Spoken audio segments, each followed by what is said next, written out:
November 14th, 1979.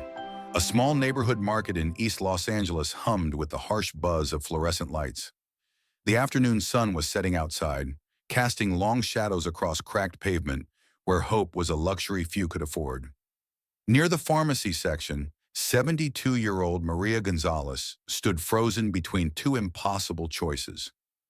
In her left hand, a loaf of bread, 49 cents, generic brand, the cheapest on the shelf. In her right hand, a small white box, medication her son needed to stay alive, $7.38.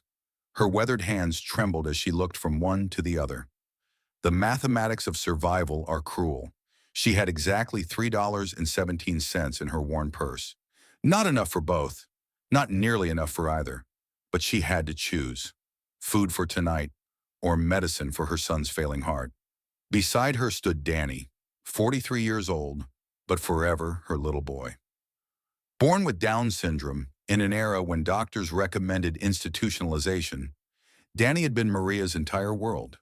His round face usually carried a smile that could light up the darkest rooms. But Danny wasn't smiling now. He watched his mother with eyes that understood more than people realized.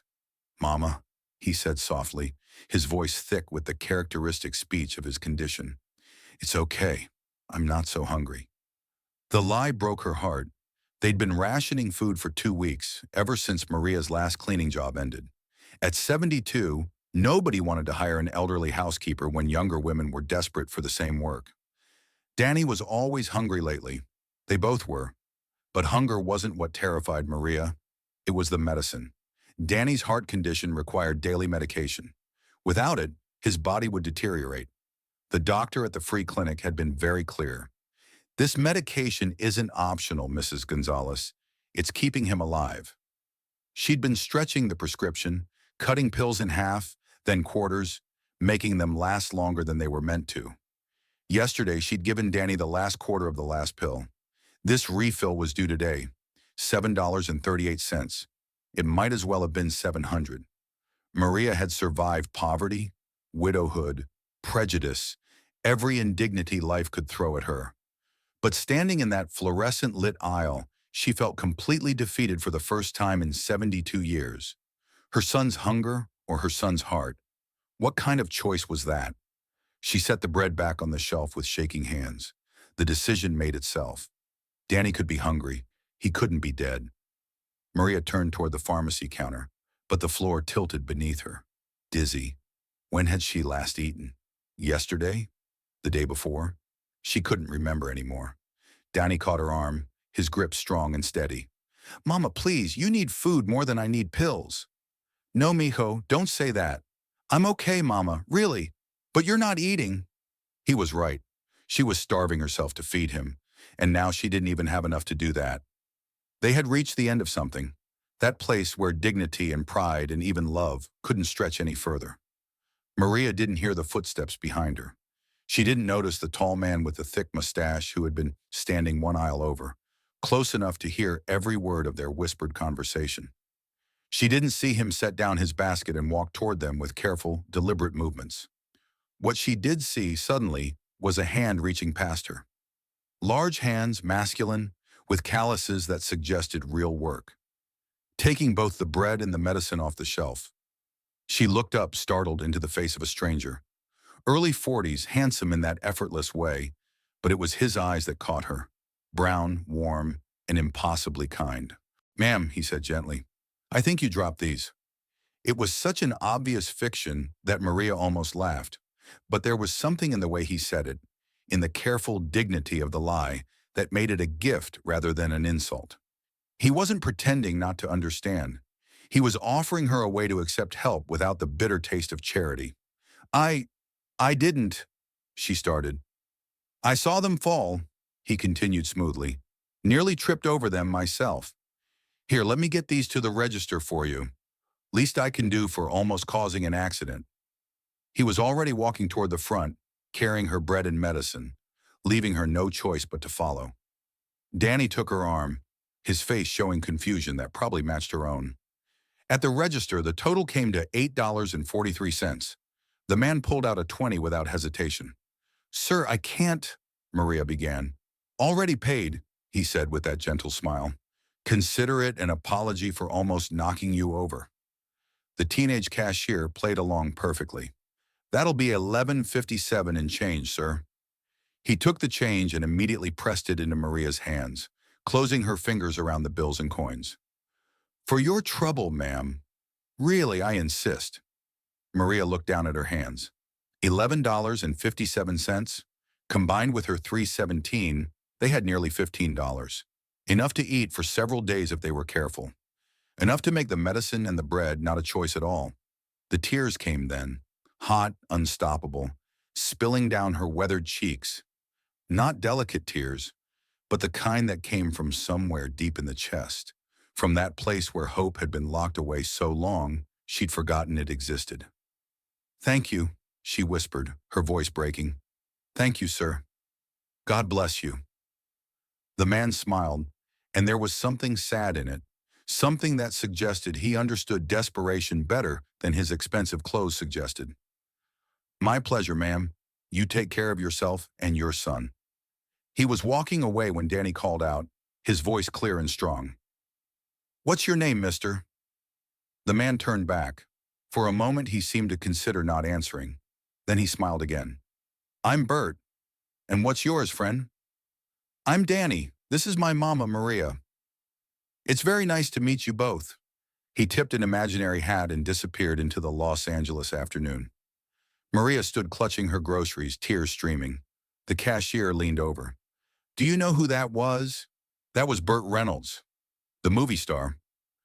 But the name meant nothing to Maria. What mattered was that a stranger had seen her at her lowest and offered help wrapped in dignity. 3 days later, Maria found an envelope taped to her apartment door. Inside was $500 in cash and a note in neat handwriting. For groceries and whatever else you need. No need to thank me. Just take care of Danny. B.R. She collapsed against the door and wept. The money kept coming. Not regularly, but often enough that she stopped fearing rent deadlines. An envelope would appear with cash or grocery store gift certificates. Once, a check for $600 with a note for heating bills. L.A. gets cold at night. Maria tried to find him, tried to return the money because it felt like too much. But Burt Reynolds was a movie star, insulated by fame. When she finally got through to someone at his agent's office, the secretary told her kindly that Mr. Reynolds wished to remain anonymous and that she should accept the help in the spirit it was given. So she did. Danny got his medicine every month without fail. They ate real meals instead of ration scraps. When Danny's heart condition worsened 2 years later and required surgery, an anonymous benefactor paid the entire hospital bill, $23,000. Maria knew without needing to be told who that benefactor was. But the real story wasn't just about Burt Reynolds' generosity to one struggling family. It was about what happened after. Lisa Chen, the teenage cashier who witnessed that November afternoon, couldn't forget what she'd seen. The desperate choice Maria faced. Burt's careful intervention. The tears of gratitude. Something about it stayed with her, lodged in her chest like a seed waiting for soil. 3 months later, Lisa used her first real paycheck from a promotion to pay for an elderly man's groceries when his food stamps fell short. She did it the same way Burt had done it, with dignity, with a fiction about a forgotten coupon. The man cried, just like Maria had cried. Lisa told her boyfriend about both incidents. He told his sister. His sister told her church group. Slowly, quietly, like ripples spreading across still water, the story began to move through Los Angeles. A woman in Pasadena paid for a young mother's diapers. A man in Santa Monica covered a veteran's grocery bill. Each time, they did it with the same careful dignity, the same respect for the recipient's pride. By 1985, there was a name for it. Burt's Blessing. People in grocery stores across the city began deliberately paying for strangers' groceries when they noticed someone struggling. Sometimes it was obvious, like Maria's impossible choice. Sometimes it was subtle. An older person carefully counting change. A young parent putting items back because their budget wouldn't stretch. The movement grew. By 1990, it had spread beyond Los Angeles. By 2000, internet forums dedicated to blessing someone today shared stories of grocery store kindness, citing the original Burt Reynolds story as inspiration. Someone started a website tracking documented instances. The numbers climbed steadily. 1,000 acts, 5,000, 10,000. People shared photos of receipts with "paid forward" in honor of Bert's blessing written on them. The stories were remarkably similar. A struggling parent, an elderly person, a disabled individual, someone standing in a grocery store aisle, making an impossible choice between necessities, and someone else choosing to ease that burden. By 2015, the documented number had reached 15,000 acts of grocery store generosity, 15,000 times when someone saw a stranger suffering and chose to help. The true number was certainly higher. Most kindness happens in silence, unrecorded and uncounted. Maria lived until 1995. She was 88 years old when she passed away, with Danny holding her hand in the small but warm apartment that Bert's generosity had helped her keep. In those 16 years, Maria had become a storyteller, a keeper of hope. She told their story constantly, to neighbors, to church groups, to anyone who would listen. "He didn't have to stop," she would say. "Everyone else walked past us. But he saw. He really saw us." People in her neighborhood began calling her Maria de la Bendición, Maria of the Blessing. She became a legend, the woman saved by a movie star, the woman who reminded everyone that compassion could come from anywhere. Danny never forgot either. He carried a faded photograph in his wallet, showing the two of them smiling in 1980. "Burt helped us," he would tell anyone who asked, his voice proud. "Burt Reynolds. He's a good man." They lived modestly but no longer desperately. The constant terror of choosing between necessities had lifted. Danny attended a day program, made friends, learned to paint.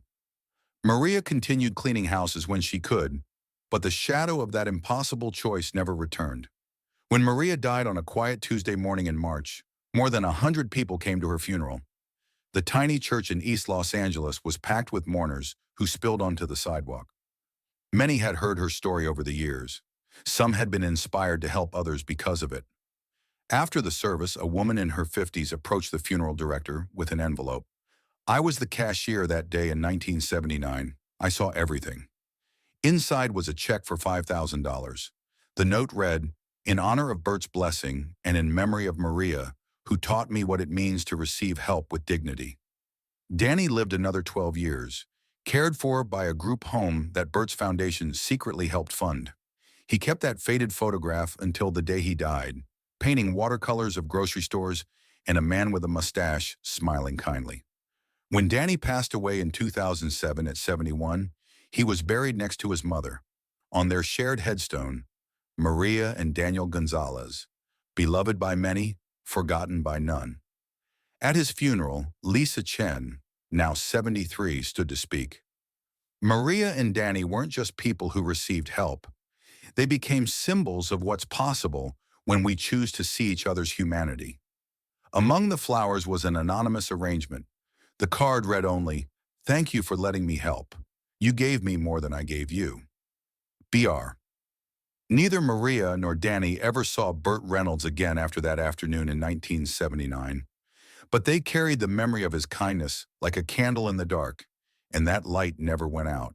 When Burt Reynolds died in September 2018, the obituaries focused on his movie career, his relationships, his iconic mustache.